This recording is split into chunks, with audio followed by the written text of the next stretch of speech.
하나님께서 아들 예수님을 이 땅에 주신 것은 그만큼 우리를 사랑하셨다는 증거입니다. 또한 그분이 사셨다는 것은, 죽음을 이기고 사셨다는 것은 그분이 신이셨던 증거이기도 하고, 그것을 통하여 우리도 살리겠다는 아버지의 각오입니다. 하나님께서 우리를 살리고자 하셨사오니 우리는 살아나게 될 것입니다. 그것이 우리의 소망이 되어서 이 땅의 사망 권세를 이기게 하여 주시옵소서. 예수님 이름으로 기도드리옵나이다. 아멘.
제가 위에서 예배 준비하면서 밑에 찬양 소리가 나길래 한 열 몇 명이 뭐 찬양을 준비하나 그랬어요. 근데 네 분의 소리가 이렇게 컸단 말이에요. 너무 아름답고 세상에서 아름답다 그런 꽃으로 비유하는데 가장 예쁜 꽃이 사람이래요. 근데 그 사람의 꽃을 더 아름답게 하는 건 두 사람이 한 몸이 되어서 부부가 되었을 때 그 꽃을 더 아름답게 한다고 그러더라고요. 오늘 꽃 두 송이, 너무나 아름다운 꽃 두 송이였습니다. 감사합니다. 오늘 말씀은 말라기 1장 6절입니다.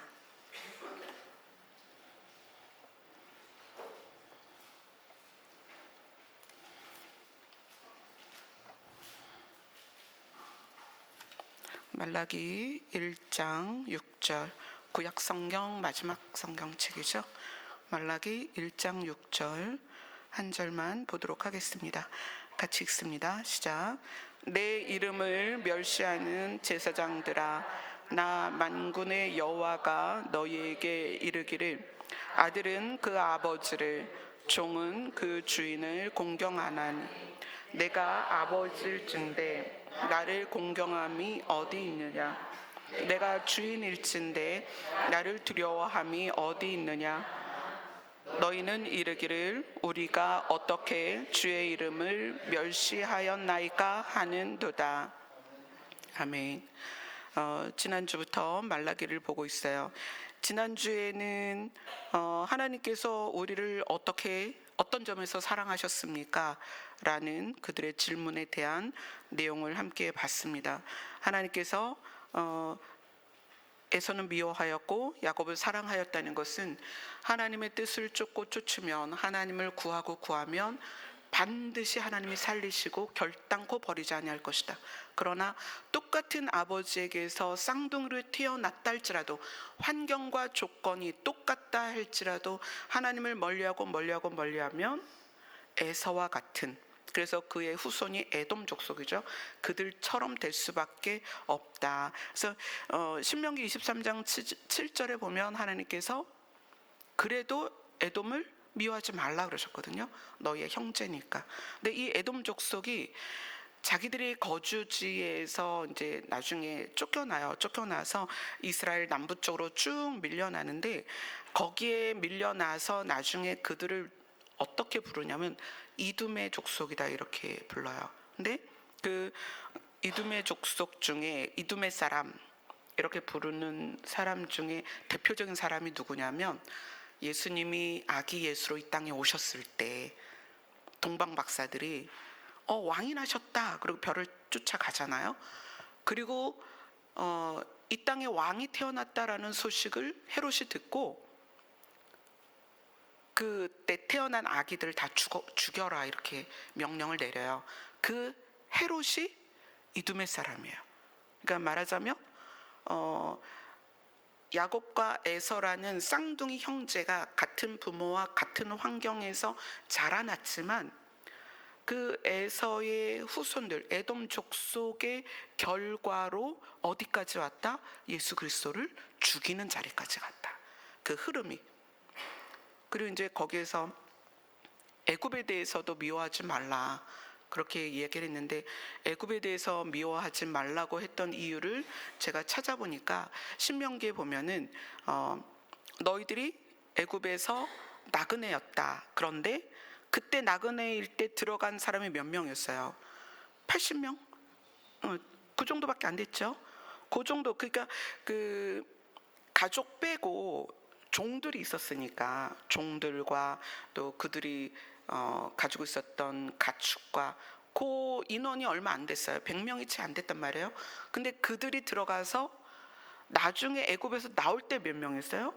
그냥 단순히 계산해도 200만이었다 이렇게 얘기를 해요. 그러니까 적은 무리, 100명도 안 되는 무리가 들어가서 200만이 되도록 거기에서, 그래도 나중에는 종으로 핍박을 받았지만 너희 민족이 나그네였음에도 그렇게 많은 수로 성장할 수 있었던 곳이니까 애굽에 대해서 미워하지 마라, 그런 말씀이었습니다. 그리고 하나님께서는 야곱처럼 나를 찾고 찾는 자, 또는 그의 길을 가기를 소원해서 잘 안 되어도 그렇게 따라가려는, 그러니까 야곱이 보면 인간적인 면에서는 사실 형에게 사기친 거잖아요. 그죠? 아주 배고플 때 팥죽 한 그릇 딱 주고 장자의 명분을 사기도 하고 아버지의 축복 기도를 빼앗기도 하고, 그러게 그게 육신적으로 연약함이 있었지만 그 안에 소원했던 게 뭐냐면 하나님으로부터 내려오는 복과 또는 정통성, 신에 의한 정통성을 유지하고 싶었던 그 마음이 있었다는 거예요. 그래서 에서는 젊은 나이에 아내를 구할 때 이방인에게서 구했죠. 그러나 야곱은 자기 아내를 친족 가운데서 구합니다. 하나님께서 이방인과 결혼하지 말라고 했던 말씀대로 살아갑니다. 그래서 하나님이 결국은 야곱에 대해서, 에서는 예수 그리스도가 태어났을 때 그 지역의 모든 어린아이를 죽이게 하는 헤롯이 되었고요. 에서의 후손은, 야곱의 후손은 그 안에서 예수 그리스도가 태어났다는 거예요.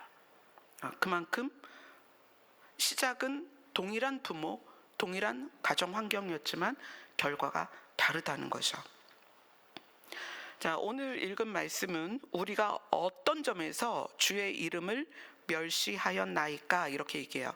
근데 여기에서 하나님은 콕 집어서 얘기합니다. 내 이름을 멸시하는 제사장들아, 이렇게 얘기해요.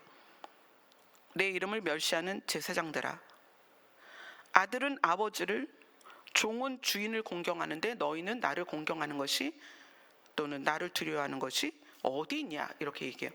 그럼 여기서의 제사장이라는 표현이 우리하고는 거리가 먼 것 같지만, 우리는 하나님께서 이미 예수 그리스도의 피로 기름을 부어서, 피를 부어서 왕 같은 제사장으로 삼으셨습니다. 그래서 여기에서의 말라기에서의 제사장들은 실제적인 레위 족속 제사장을 말하는 거고, 이것이 우리에게 적용될 때에는 왕 같은 제사장으로 우리가 주님 앞에 서 있기 때문에 우리에게 하시는 말씀이라는 거예요. 내 이름을 멸시하는 성도들아, 이렇게 표현을 할 수 있습니다. 그럼 이제 우리가 다시 질문하는 거예요. 우리가 어떤 점에서 주의 이름을 멸시하였습니까? 그러니까 하나님께서 대답하십니다. 7절을 같이 읽겠습니다. 1장 7절입니다. 시작. 너희가 더러운 떡을 나의 제단에 드리고도 말하기를 우리가 어떻게 주를 더럽게 하였나이까 하는도다. 이는 너희가 여호와의 식탁은 경멸히 여길 것이라 말하기 때문이라. 제사장이면 진설병을 제단에 올려야 되는데 그것이 지금 더러워졌다는 거예요. 그런데도 우리는 어떻게, 우리가 어떤 점에서 주를 더럽게 하였나이까? 자, 하나님께서 그것에 대해서 설명하십니다. 8절을 같이 읽겠습니다. 시작. 만군의 여호와가 이르노라. 너희가 눈먼 희생물을 바치는 것이 어찌 악하지 아니하며 저는 것 병든 것을 드리는 것이 어찌 악하지 아니하냐. 이제 그것을 너희 총독에게 드려보라. 그가 너를 기뻐하겠으며 너를 받아 주겠느냐. 하나님께서 이때 제사장들이 바치던 제물에 대해서 이야기해요. 눈이 멀었다, 저는 것이다, 그러니까 쩔뚝거리는 것이다, 병든 것이다. 근데 이런 걸 드리는 게 어찌 악하지 않냐. 만약에 너희가 이것을 타인에게 선물로 줘봐라. 그 선물 받은 사람이 얼마나 기분이 나쁘겠냐. 그런데 하물며 나한테 이것을 바쳤다. 자, 그럼 우리는 단순히 생각할 때 제사장들이 하나님 앞에 가져왔던 제물에 그 실제로 병이 들었거나 다리를 쩔뚝거리거나 그런 것이냐, 이것을 이제 여러 가지 면에서 우리가 봐야 되는데, 실제로 그렇게 드렸던 것도 있습니다. 실제로 그렇게 드렸다는 것은 하나님의 신성에 대한, 신이신 하나님에 대한 두려움이 없었다는 거예요. 실제이신 하나님에 대한, 여러분 이게 우리가 살아가면서 하나님을 많이 말하고 예수님을 많이 말하고 성령님을 많이 말하지만 실제로 하나님에 대한 경외함이 얼마나 없는지 우리가 오늘 이 말씀을 통해서 보게 될 것입니다. 10절을 같이 읽겠습니다. 시작. 만군의 여호와가 이르노라, 너희가 내 제단 위에 헛되이 불사르지 못하게 하기 위하여 너희 중에 성전 문을 닫을 자가 있었으면 좋겠다. 내가 너희를 기뻐하지 아니하며 너희가 손으로 드리는 것을 받지 아니하리라. 하나님의 그 제사장을 향한 또는 우리의 예배를 향한 진심이라는 거예요. 교회 문 좀 닫아라, 못 들어오게 해라. 성전 문을 닫아라, 못 들어오게 해라. 차라리 너희의 제사와 너희의 예배를 안 받았으면 좋겠다. 하나님의 진심을 지금 토로하시는 거예요. 너희의 예배를 내가 지금 안 받았으면 좋겠다. 이것이 똑같이 어디에 나오냐면 이사야서에서 나옵니다. 이사야서 1장으로 갑니다.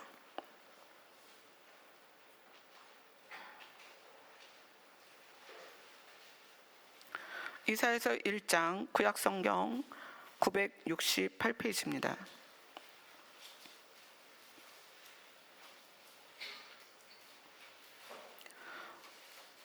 왜 하나님이 성전문을 닫고 싶고 교회 문을 닫아버리고 싶을까요? 우리는 그렇게 교회가 부흥하기를 원하고 사람이 많이 왔으면 좋겠다고 문을 활짝 열고 있는데 하나님은 닫으라는 거예요. 자, 이사야서 1장 11절부터 14절까지 쭉 읽겠습니다. 11절부터 14절입니다. 시작. 여호와께서 말씀하시되 너희의 무수한 재물이 내게 무엇이 유익하뇨?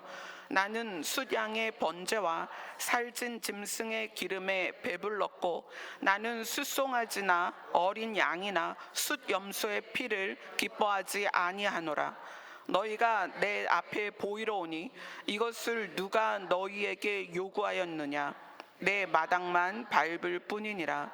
헛된 재물을 다시 가져오지 말라.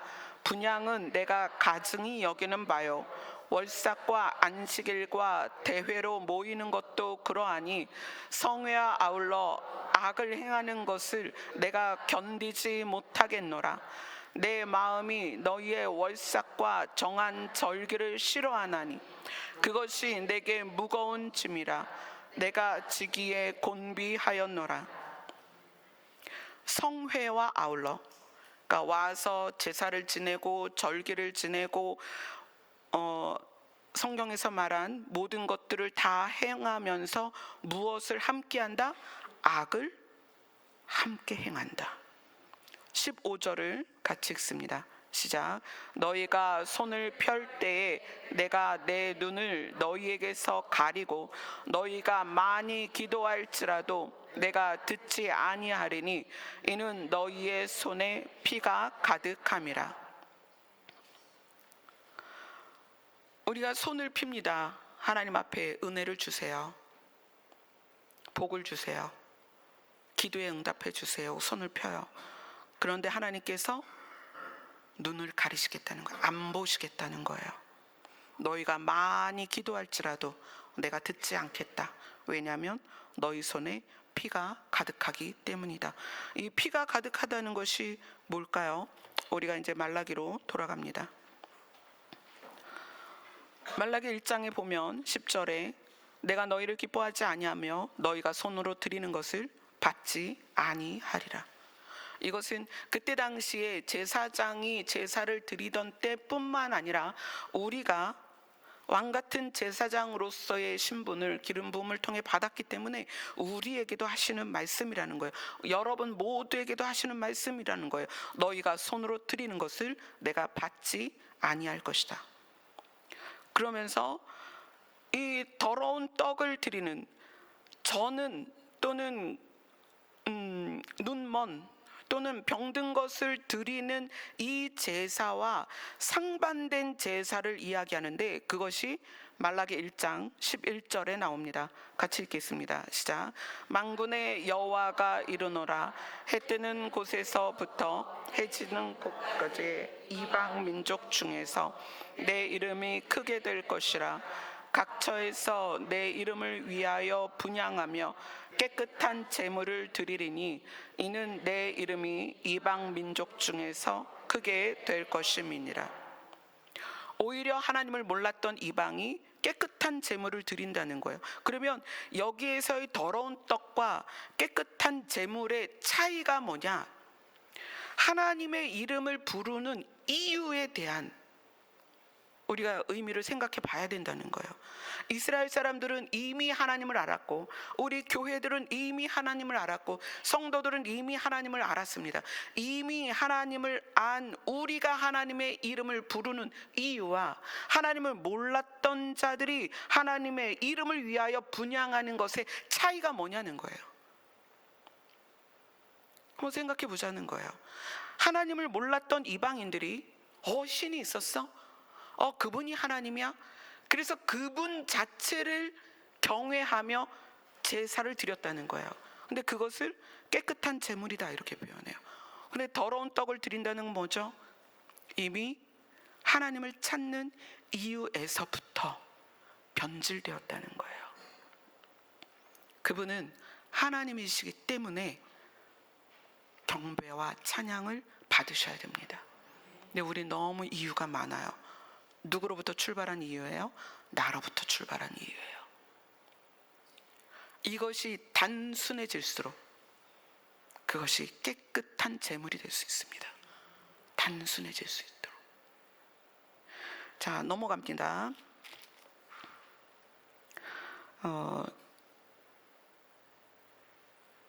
2장으로 넘어갑니다. 말라기 2장. 자, 그러면 이제 우리가 어떻게 해야 될까요? 우리도 때가 묻고 물들었어요. 세상에 물들었어요. 우리가 그런 제사장들이기도 하고 성도이기도 합니다. 그러면 그런 입장에서 이제 우리가 어떻게 해야 되는가? 2장 1절 2절을 같이 읽겠습니다. 시작. 너희 제사장들아, 이제 너희에게 이같이 명령하노라. 만군의 여호와가 이르노라. 너희가 만일 듣지 아니하며 마음에 두지 아니하여 내 이름을 영화롭게 하지 아니하면 내가 너희에게 저주를 내려 너희의 복을 저주하리라. 내가 이미 저주하였나니 이는 너희가 그것을 마음에 두지 아니하였음이라. 자, 이 말씀은 어떻게 여러분이 받아들여야 되냐면, 신에 대하여 깨닫고 그분의 뜻을 들었다면, 그분의 뜻이 무엇인지 알았다면, 자, 그러면 그분의 뜻이 무엇인지 아는 것부터 출발해야 돼요. 너희가 만일 듣지 아니하며, 이거는 반대로 들어야 된다. 무엇을? 하나님의 존재가 우리와 무슨 상관이냐? 하나님이 무엇을 원하고 있느냐? 우리는 우리로부터 출발된 이유로 하나님을 향해 가지만 하나님으로부터 출발된 이유가 있다는 거예요. 그걸 들으라는 거예요. 그것이 진리입니다.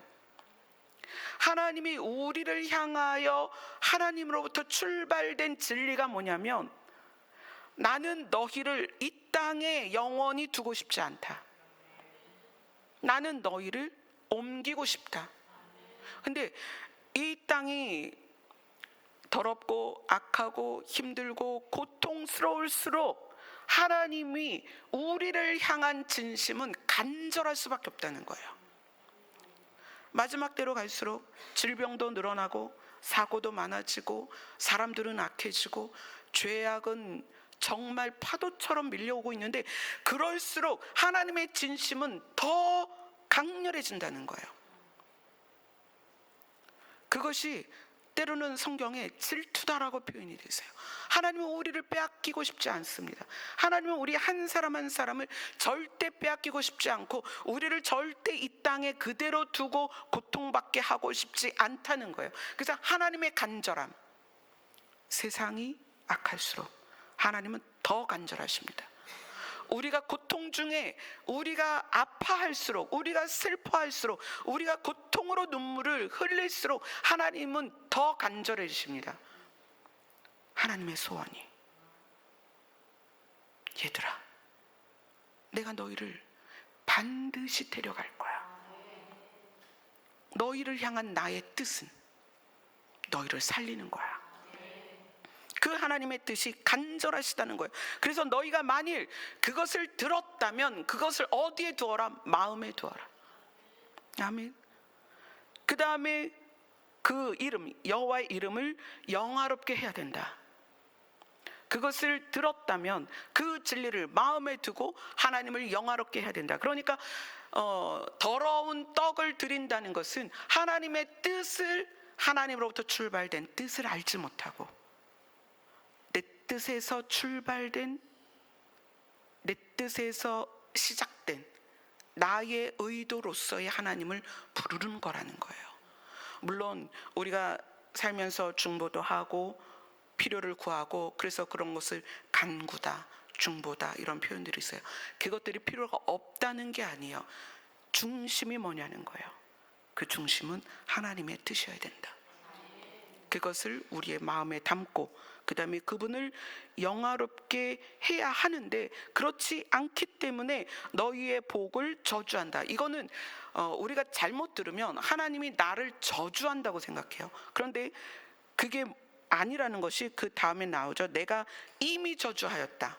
이미 저주하였다는 것은 우리가 하나님을 깨닫고 하나님의 뜻을 마음에 두고 그리고 하나님을 영화롭게 하는 삶을 살면 반드시 하나님이 우리를 하나님의 나라로 데려갈 텐데, 우리가 그것을 듣지 않고 마음에 두지 않고 하나님을 영화롭게 하지 않으면 하나님이 우리를 데려가고자 해도 안 된다는 거예요. 그러면 그것이 우리의 결론이 어떻게 가겠어요? 사망 가운데 가는 거죠. 그래서 이미 저주를 받았다라는 거예요.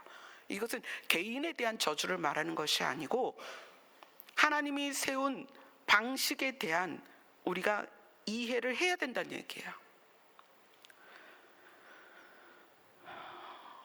4절을 같이 읽겠습니다. 2장 4절입니다. 시작. 만군의 여호와가 이르노라. 내가 이 명령을 너희에게 내린 것은 레위와 세운 나의 언약이 항상 있게 하려 함인 줄 너희가 알리라. 하나님이 명령을 주십니다.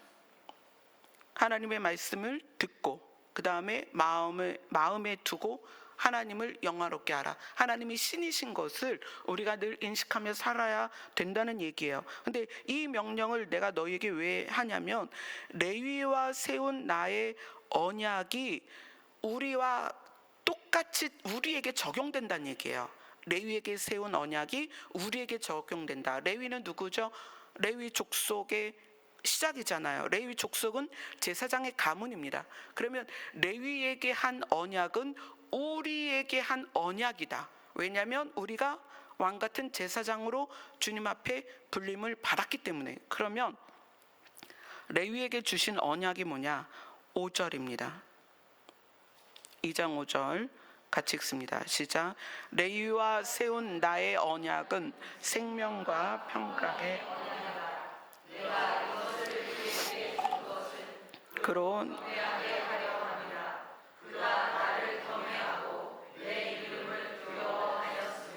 자, 레위와 세운 나의 언약은 생명과 평강이다. 자, 생명과 평강은 무엇에 대한 이야기냐면 생명은 신성에 대한 이야기입니다. 신성. 어떤 신성이죠? 새 생명. 아멘. 새 생명. 그때 당시에 제사장들은 제물을 통해서 사람들의 죄를 사해주고 그가 죽지 않도록 해주는 것이었다면, 예수 그리스도가 대제사장으로 오신 것은 그분의 피로 우리의 죄를 완전히 사해 주셔서 우리에게 새 생명을 주신 거예요. 그래서 생명은 뭐에 속한 것이냐면 신성에 속한 것입니다. 아멘. 그 다음에 평강이다. 레위와 세운 나의 언약은 생명과 평강의 언약이다. 그럼 평강은 뭐냐면 인성에 관련된 것입니다. 인성. 그러니까 우리가 이 땅에서 결과를 깨닫고 하나님의 뜻을 깨닫고 그 하나님의 뜻에 의하여 세상에 휘둘리는 것이 아니라 우리의 결과를 깨달은 것에 의한 평강이, 그것이 인성에 관련된 것입니다. 자, 이거는 예수 그리스도께서 사람으로 오셨다는 것은 신성이 인성을 입은 거예요. 제가 원래 신이신데 인간이 되셨으니까 신성이 인성을 입은 거예요. 십자가 사건이라는 것은 신성이 인성에 굴복된 것입니다. 그래서 모멸의 십자가라고 부르는 거예요. 신성이 인성에 굴복되었다. 그것이 죽도록 충성한 것입니다. 단순히 십자가에서 예수님이 창에 찔리고 못 박혀서 과다출혈로 골절돼서 죽었다, 그 의미가 아니고 신성이 인성에 굴복된 수치라는 거예요. 근데 그럼에도 불구하고 그것이 아버지의 뜻이기 때문에 예수님이 죽기까지 복종하셨습니다. 그랬더니 그 복종의 결과가 뭐죠?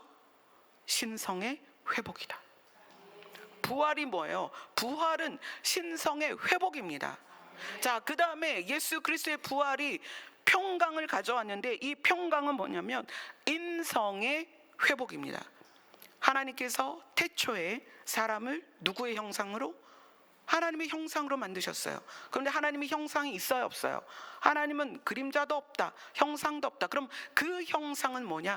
인성이라는 거야. 사람의 살과 뼈를 말하는 게 아니라 사람의 성품을 말하는 거예요.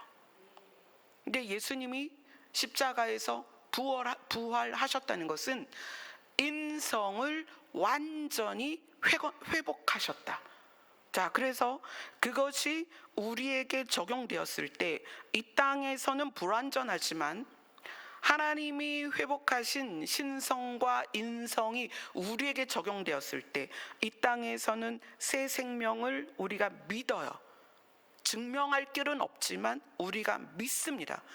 또 우리의 인성이 예수 그리스도로 말미암아 완전해졌지만 그것이 이 땅에서도 잘 드러나지 않습니다. 그러나 예수 그리스도의 부활로 말미암아 회복된 신성과 완전한 인성은 어디에서 드러나느냐? 새하늘과 새 땅에서 드러납니다. 그곳은 사망이 없고, 아멘, 애통하는 것이나 곡하는 것이 없다. 또 아픈 것이 없다. 자, 새하늘과 새 땅은 어떤 의미냐면 회복된 신성과 완전해진 인성이 그대로 살아가는 것이 새하늘과 새 땅입니다. 이 지금 말라기의 말씀은 하나님께서 제사장들에게 무엇을 말하냐면 너희가 신성에 도전하고 있다. 그런데 신성의 도전은 무엇으로 나타나느냐? 인성의 타락으로 나타납니다. 반드시 그래요. 하나님을 인정하지 않으면 그 안에 양심이 살아날 수 없습니다. 물론 아니 목사님, 하나님을 안 믿어도 법 없이 사는 사람 있습니다. 그거는 윤리와 도덕이라는 거예요. 윤리와 도덕은 생명을 넘어갈 수 없습니다. 교회는 윤리와 도덕을 말하는 게 아니에요.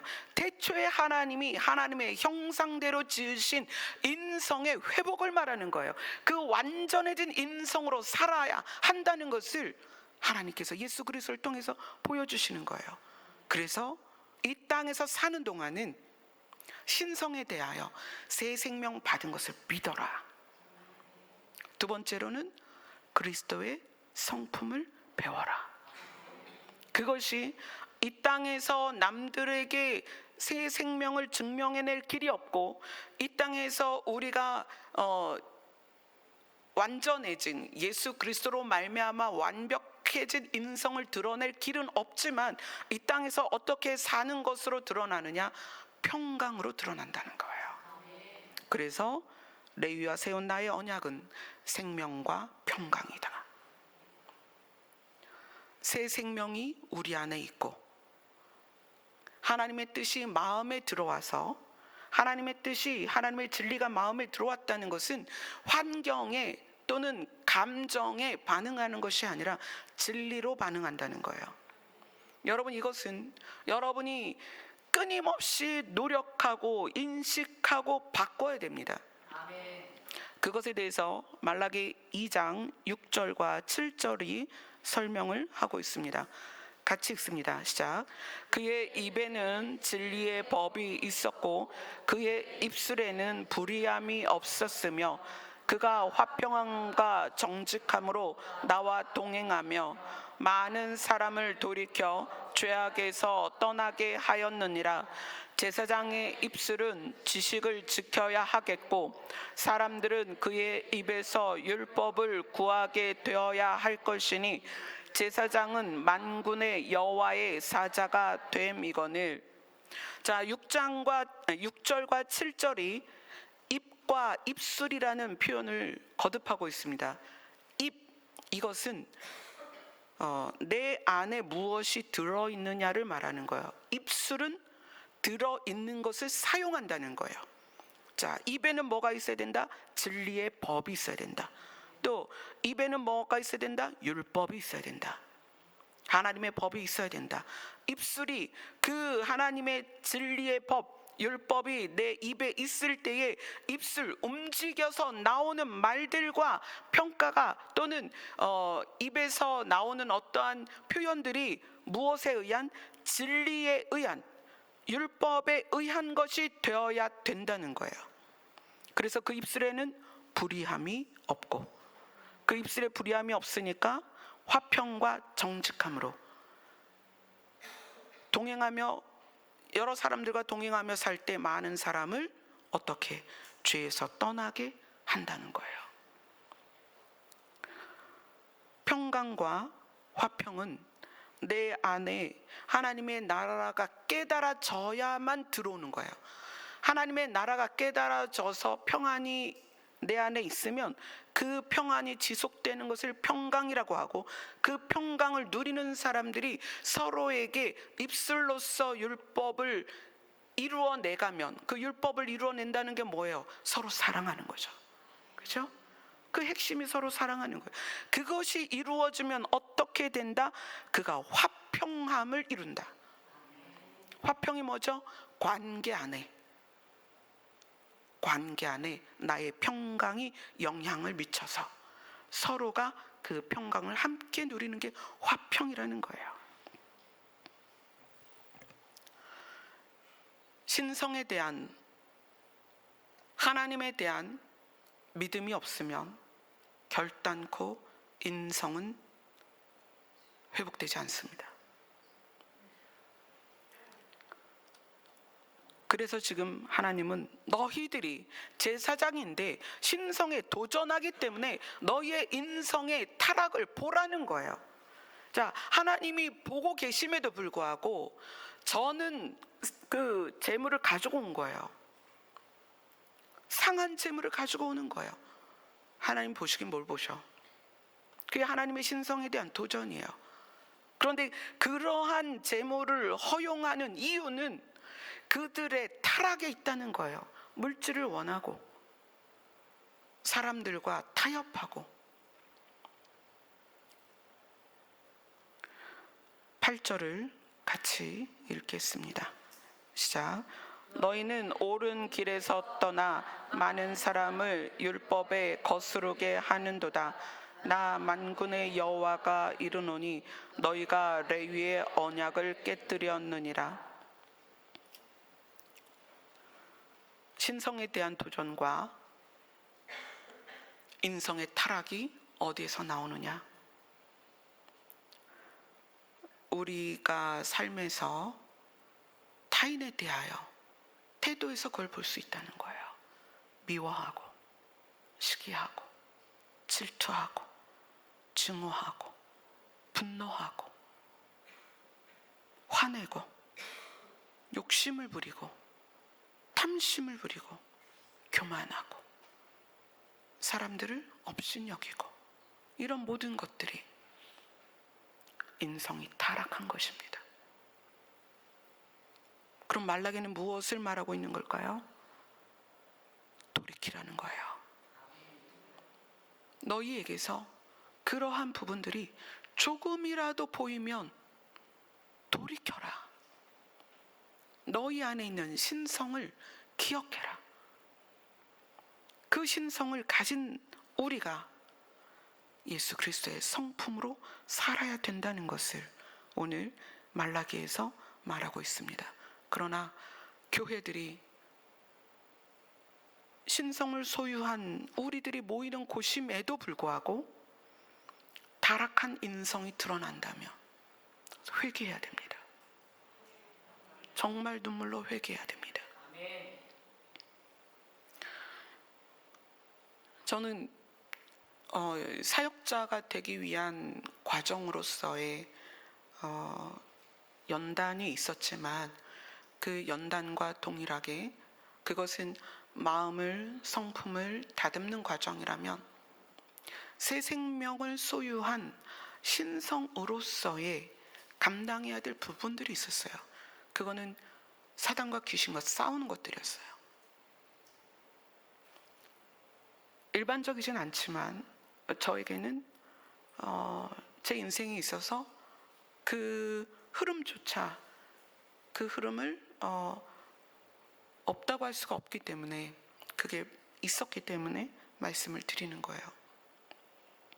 오늘 아침에 요즘 굉장히 상담이 많아요. 정말 상담이 많아요. 교회에서 몇 시간, 집에 가면 또 몇 시간, 또 시간 맞춰서 교회 와서 몇 시간, 또 집에 가서 몇 시간. 진짜 하루는 그냥 밤을 꼴딱 새면서 상담을 하고 또 낮에 예정된 상담이 있으니까 또 상담을 하고 계속 그렇게 했어요. 근데 오늘 아침에 잠결에 침대에서 제 옆으로 이불이 이렇게 들쳐지는 느낌이 드는 거예요. 다리 쪽으로. 그래서 이게 뭐지? 그리고 손을 딱 내밀었는데 사람의 머리가 만져지는 거예요. 근데 이렇게 까실까실하고 머리가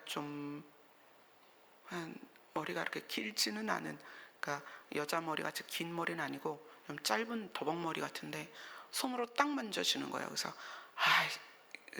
아주 찰지게 욕했습니다. 귀신이니까. 완전 전투력 만렙 돼가지고 사라졌어요. 그리고 사라졌어요. 귀신이 장난하고 귀신이 싸움을 걸 때에는 이유가 있습니다. 여러분들이 여러분 안에 있는 신성과 예수 그리스도께서 완성한 인성을 여러분이 유지하고 있지 않으면 귀신에게 넘어갑니다. 귀신에게 사로잡힌다는 뜻이 아니에요. 여러분이 생각으로 타락한다는 얘기예요. 우리가 그리스도 안에 있잖아요.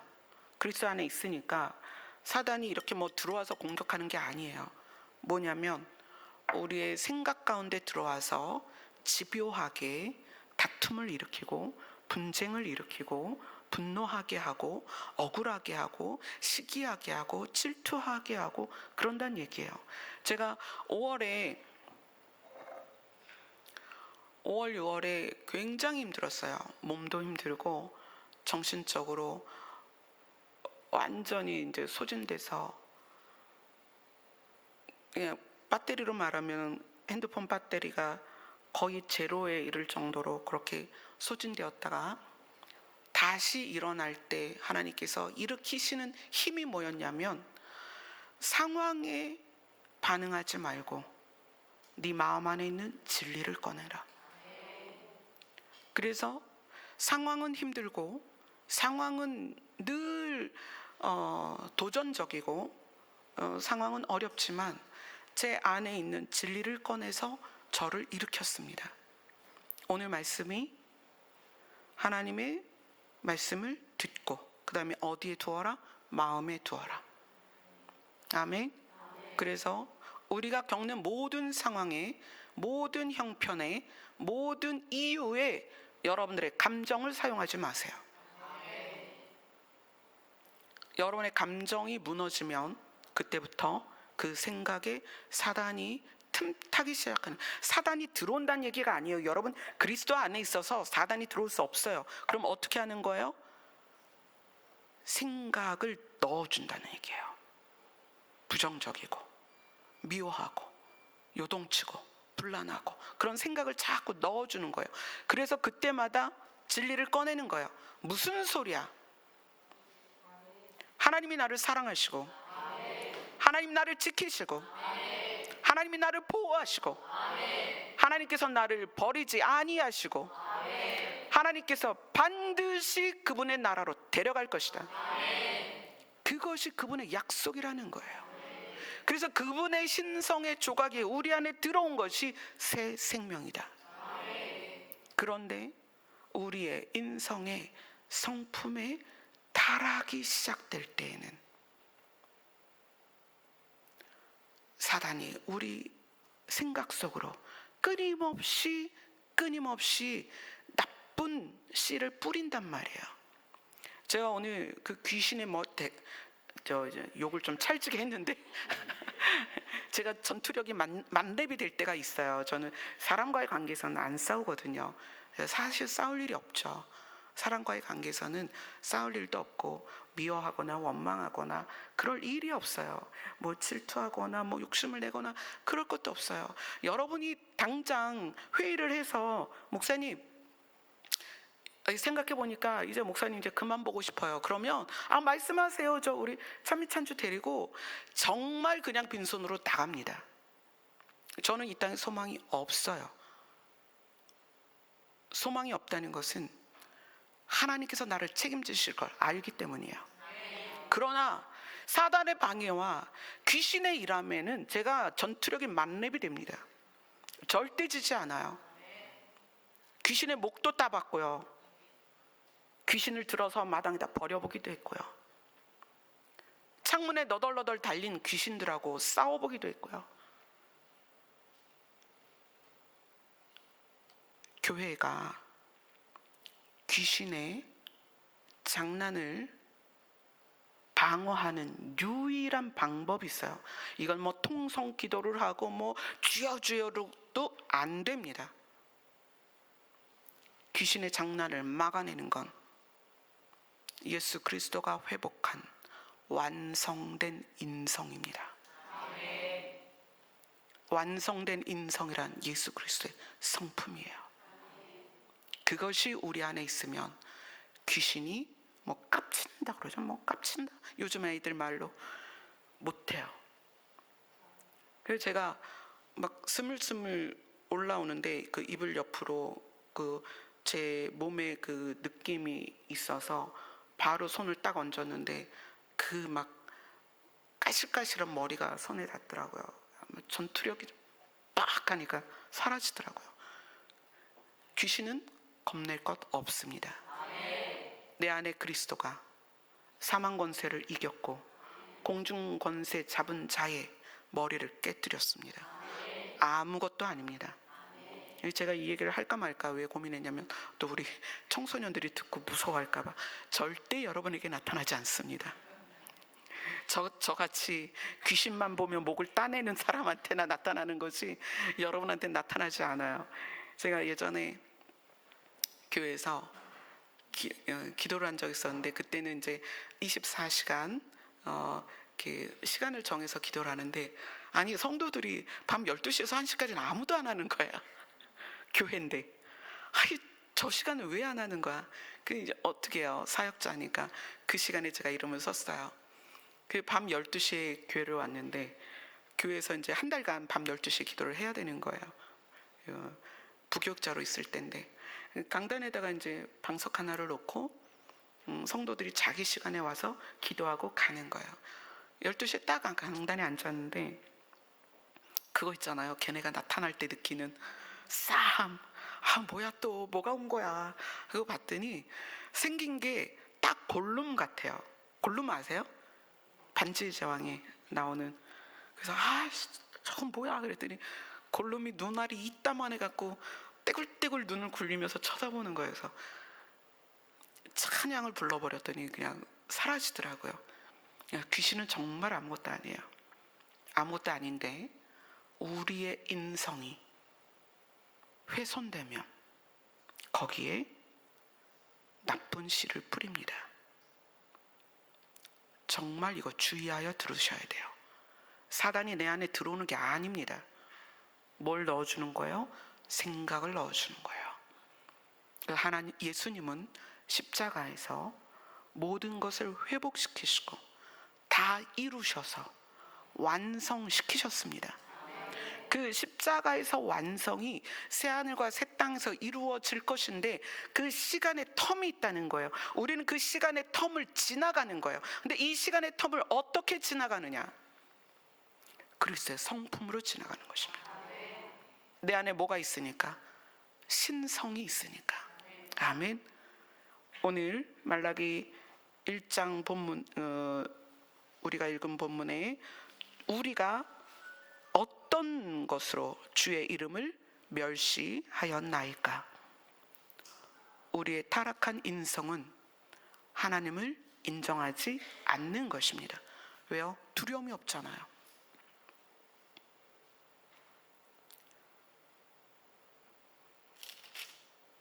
깨끗한 제물이라는 것은 예수 그리스도의 성품을 닮아가는 제물입니다. 아멘. 그것이 여러분 안에서 늘 나를 돌아보고 돌이키고 때로는 손을 씻고 때로는 발을 씻어가며 그렇게 예수 그리스도께서 완성하신 아름다운 인성을 닮아가는 여러분 되었으면 좋겠습니다. 아멘. 아멘. 오늘 찬양 부르겠습니다. 171장입니다.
11시까지 기도합니다. 우리 주일학교 선생님들이 너무 힘드셔서 아침부터 또 내일 스케줄이 있어서 11시까지 뜨겁게 기도하겠습니다.